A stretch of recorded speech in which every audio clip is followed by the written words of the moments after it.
नाशिकच्या इंदिरानगर परिसरातील केम्ब्रिज स्कूलची मुजोरी कायम असल्यानं पालकांनी शाळेच्या गेटवर आंदोलनाला सुरुवात केली। फी भरली नाही म्हणून शाळेनं 5वी ते 10वीच्या 33 विद्यार्थ्यांच्या घरी परस्पर पोस्टानं दाखले पाठवून दिले। या प्रकरणी पालकांनी शाळेच्या विरोधात पोलिसात तक्रार केली असून शाळेच्या गेटवर ठिय्या आंदोलन सुरू केलंय। तर शाळेकडून वारंवार सूचना देऊनही फी भरण्यात न आल्यानं हा निर्णय घेतल्याचं शाळेच्या प्रशासनाकडून सांगण्यात येत आहे। या वादामध्ये विद्यार्थ्यांचं भवितव्य मात्र टांगणीला लागलंय। फीच्या संदर्भातलं जे मागणी जी आहे ती पेंडिंग असताना मुलांना असं एलसी देऊन घरी पाठवणं योग्य नाही।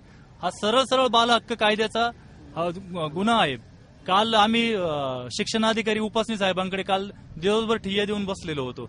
उपासनी साहेबांनी शाळा प्रशासनाला पत्र दिलं होतं। आम्हाला मुलांची काळजी नाहीये का आणि उपासनी साहेबांच्या शब्दाखातर आम्ही तेथे मुलांना पाठवलं होतं, तरी सुद्धा आज मुलांना बसू दिलं नाही। आणि जेव्हा आम्ही इथं मुलांना घ्यायला आलो, मुलांचा फोन आल्यानंतर तर आम्हाला आतमध्ये एंट्री सुद्धा करू दिली नाही। की आम्ही म्हटलं आम्हाला हे पत्र दिलेलं आहे सरांनी, हे पत्र घेऊन आम्हाला त्यांना भेटायचं आहे, तर इकडे कुलूप तिकडे कुलूप असं करून शेवटी त्यांना आम्ही म्हटलं की आम्ही आता इथून हलणार नाही, आम्ही इथे ठिय्या मारणार।